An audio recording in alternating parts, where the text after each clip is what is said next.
What's going on, guys? It's your boy Cash, and you might be surprised by seeing this game pop up and everything like that. This is another series, game in the series in which I watched the entire game, and I'm going to do a review based on that. Reason why I wanted to do this game is I actually wanted to play it, but it's just like, I don't really think I'll have the time to really play it and deep dive into it.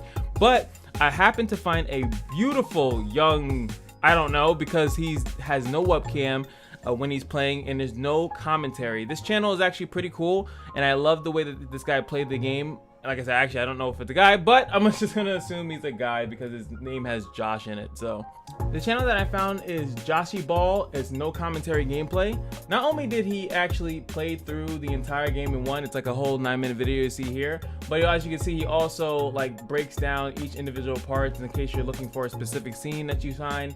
Obviously, if you're not looking for spoilers, then obviously you don't look at it. But he does a bunch of games without commentary, and I know a lot of people like that because they don't feel like having the person try to be funny or really like interject themselves. They just want to see the game. So if you guys are interested in seeing this playthrough, I will link it obviously in the description.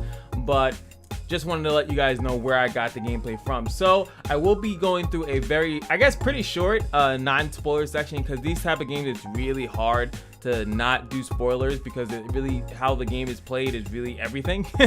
But if I have to do a non-spoiler section, let's give it a go.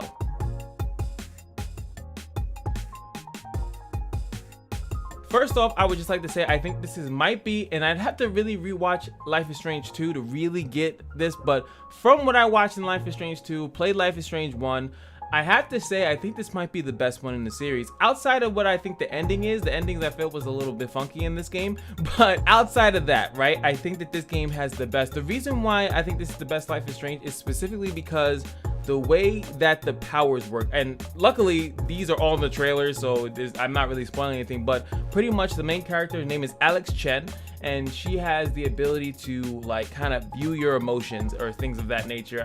It's kind of hard to describe it, but she can pretty much see how you're feeling. And what this allows the game to do, or the devs to do, is it allows her to pretty much read other people's thoughts.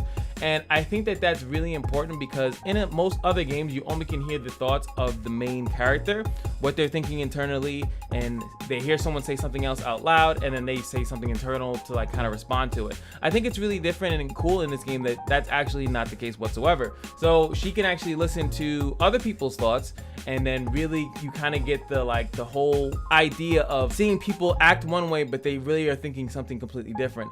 A lot of times the dev would have to pretty much show everything, like everyone's always transparent of how they feel, so you can't have that weird back talk or weird back thinking or something like that. I feel like it kind of gave characters more personality. It made it more realistic when a character does something like that's like giving a sacrifice, or when they're saying one thing but they're lying because they need to lie to save face or something like that. I think that that's really cool that you can actually really get into that dynamic, and really allows you to attach yourself to the characters, not only Alex the main character, but all the other characters around. I found myself taking notes on every little character because I was able to find who they were portraying themselves and who they really were, and I feel like those two dynamics really worked very well together.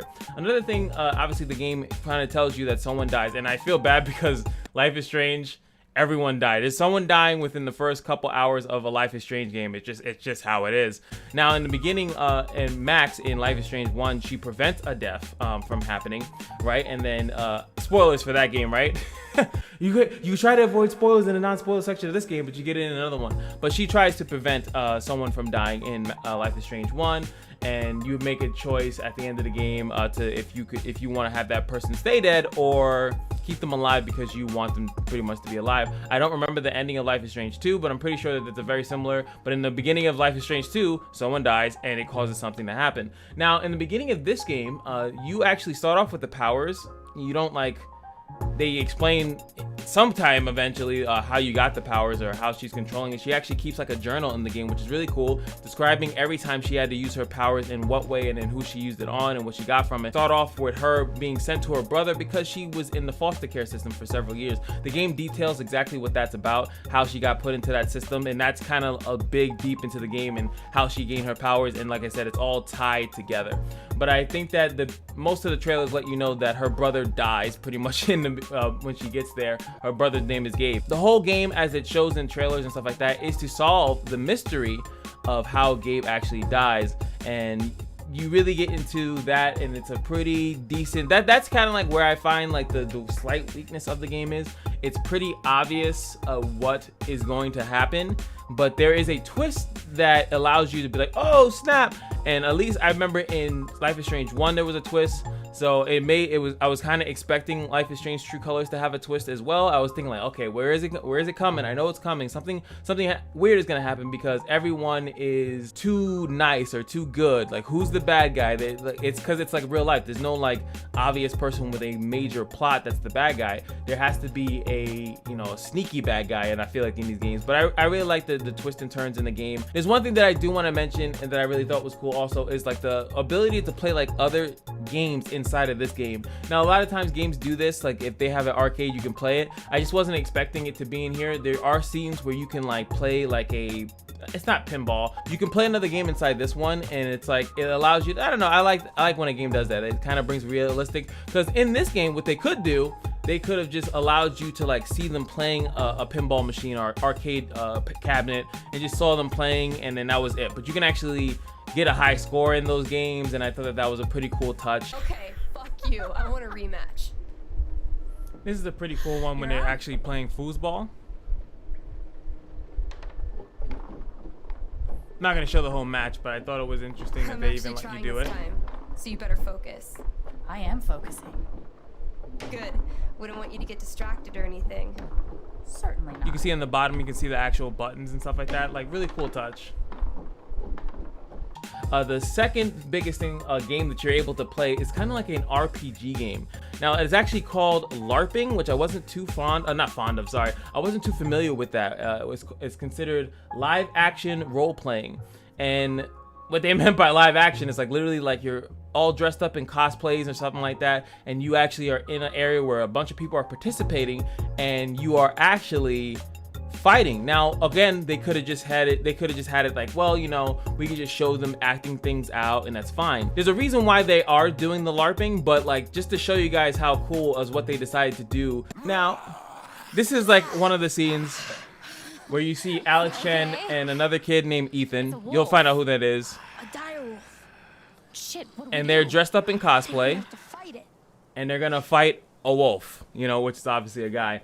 Now like I said, they could have just acted this out, right, and then just had it as a scene, but they decided to put an RPG element in it, like Final Fantasy-esque music. See, as you see, attack, magic, back, and Distortion field. One sound damage Like- for the next 2 turns. like, come on, this is cool. This is like a nice little cool. Burning blade. Boom. Damage. And you're on fire for the next 2 turns.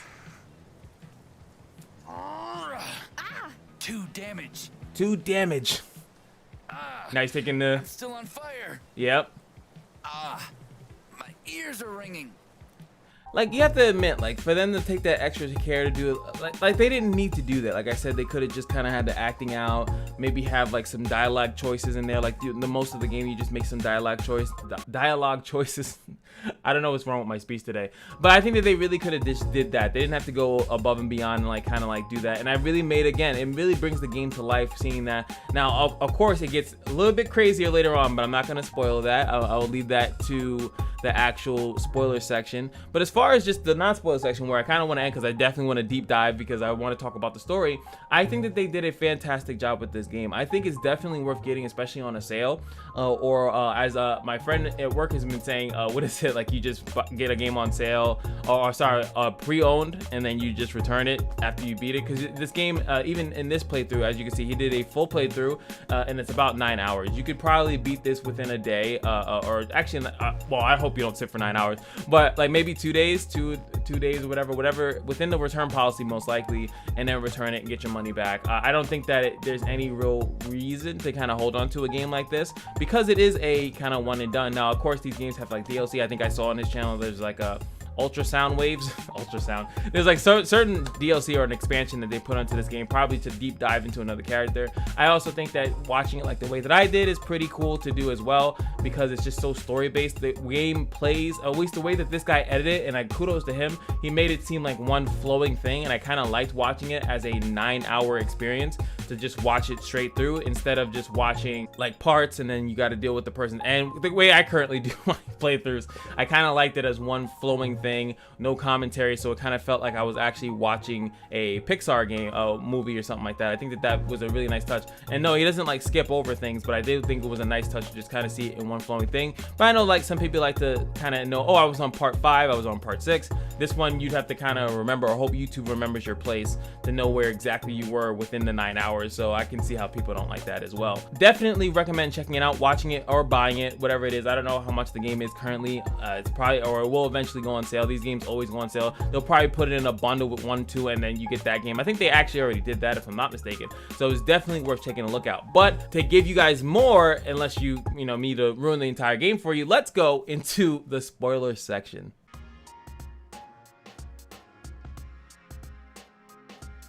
Now, when I'm talking spoiler section, this game is the only game where I actually decided to like write notes. It was that, like I said, it felt that deep, as when certain stuff was happening, I wanted to know the dates and times, the time elapses between certain things. Now, I'm not going to go through everything. This is just mostly so I know what happened in the game and things of that nature. So I kept a secret. I kept a secret from you guys. So the game is really cycled around a company called Typhon. Typhon is the company that is pretty much revolving around the game. It's like the mining, it's a mining company pretty much.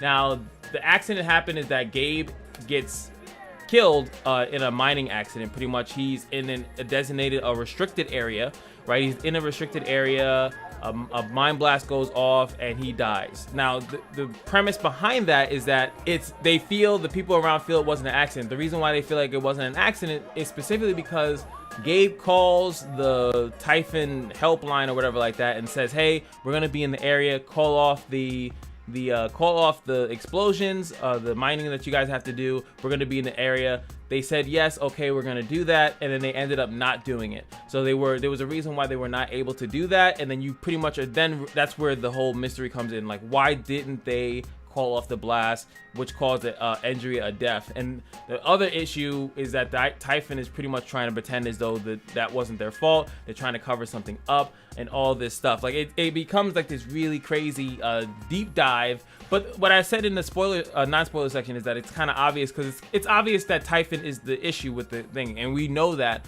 But you find out the Typhon is like this billion-dollar company. They have lawyers, they have this, they have that, and it's like, how are you going to be able to take down this big financial tyrant that has ways to fight it? Which eventually, at least in the playthrough that I watch, they did eventually take them down. I actually don't know if there's other ways to not do that, like, you know, like what kind of alternate endings there are.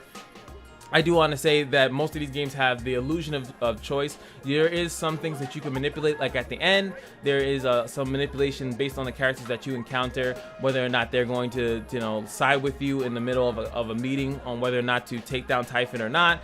And based on what you did in the game, it seems that certain people will stick up for you, but at the end of the day, Alex is going to, I think, use her powers on a specific individual and kind of like turn the tides in your favor anyway. So I don't really know. I feel like they give you that's the illusion of choice, that you're manipulating not manipulating, but you're helping or not helping certain people, and they will be on your side near the end of the game if you like gave them enough attention or followed through with stuff. There were some amazing scenes in this game in which you can really get to know the characters. Like one character, let me just look over to my magic sheet. Let's go with Steph. Steph is in this one, in this playthrough, the love interest of Alex. I think you can also romance another person called Ryan. It's up to you who you decide to romance. It's like whoever you start giving more attention to, I think that they start to like you more, and that's a cool thing.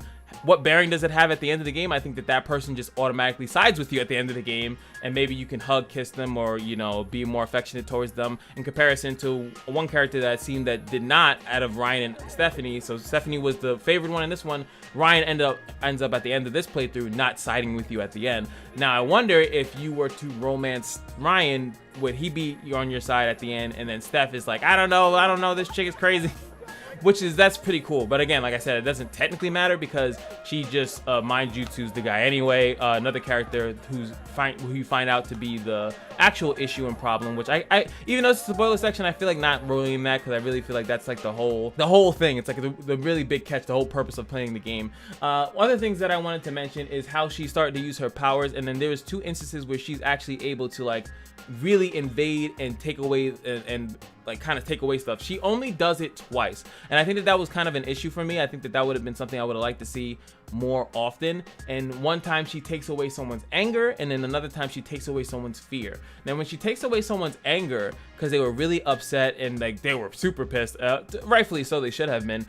She took away someone's anger, and then that person, not only were they not angry anymore, she seemed to take, I don't know, the game made it seem like she took more than that. So she like categorizes what what she sees. So when she sees red, she thinks anger. When she sees like a blue, it's like sadness. Purple is like fear, and then there's one that's joy, which is like a light like very light, bright kind of thing. She doesn't see it that often. Actually, what I said with the LARPing, she actually gets into someone's joy, and then that LARPing comes to life. I'm not ruining that either. You definitely should check that out because they went above and beyond for that. I love that. She took away the person's anger, like I said, and it didn't seem like she wasn't angry anymore. Well, she wasn't angry anymore because she took it away, but she also seemed like she lost her passion. She didn't seem angry, and at the end during the meeting she seemed to like be void of anything. Like she was very angry, very passionate about the whole situation of Gabe dying and stuff like that. After she got her anger taken away, she seemed to not be passionate about anything really much at all. And I think that was very interesting in comparison to when she takes the fear away. That guy all of a sudden was afraid of Typhon, and now he's not afraid of Typhon. He's like, yeah, let's go, let's take it, yeah, let's just stick it to the man. I'm not afraid of you guys. And by the way, both of those are options. So you actually have the option to not take away the fear and have the option not to take away that lady's anger. So I also want to do that or watch a playthrough to see like what happens when you don't do those things. That's one of the best things about these games, is that you're able to pretty much, it gives you the curiosity. What if I didn't do that? Like, does that change a lot? Does it change?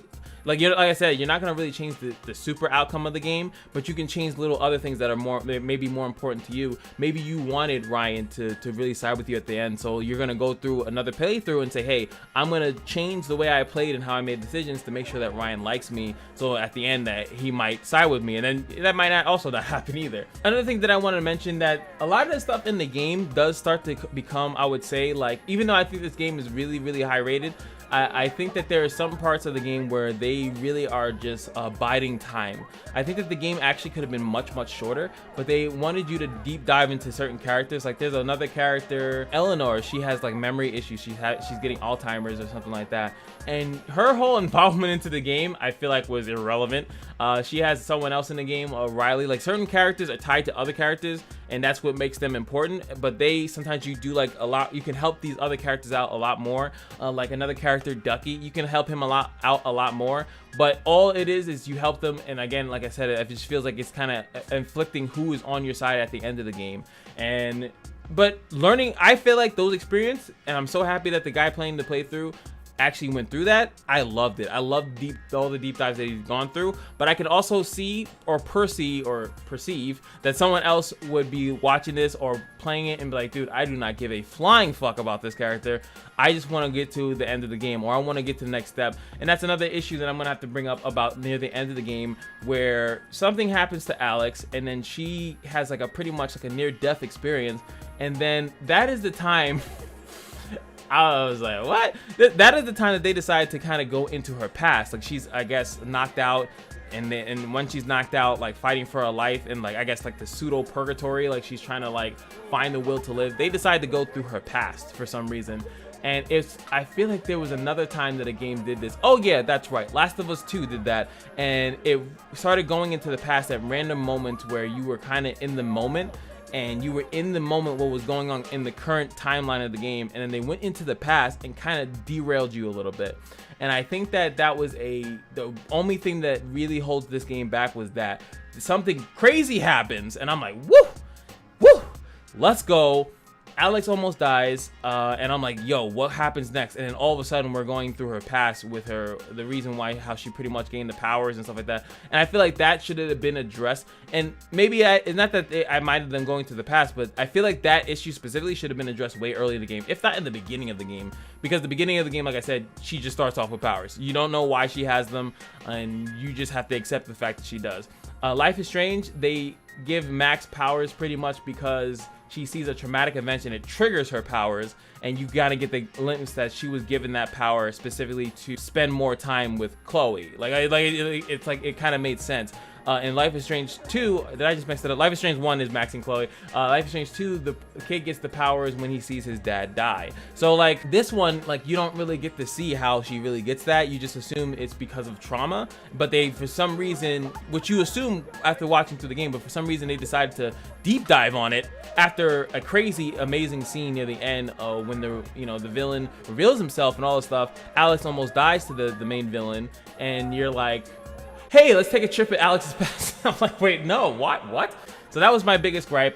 But I also liked the deep dive because I was curious about that the entire game. What was like this whole thing in the past? And the reason why they deep dived into it is because they went into the past so they can teach you or tell you about, her family and how she ended up in the foster care system. And for some reason that also manifests itself into the fact that she's there and the reason why her brother's there, and something happened to her family member in the same place where they ended up after the foster care system. Like that was a little bit too what do they call it, deus ex machina. It was like a little bit too perfect for me. I liked that everything else seemed to like kind of be more random and just circumstantial, but then you find out that there's a little bit of more people guiding the strings when it comes down to two kids from the same family that were separated for several years ended up being in the same place where one of their family members ended up. I was like, wait, I was like, that's a little bit too far-fetched. But outside of that, I think the game is fantastic. I definitely recommend, like I said, playing the game.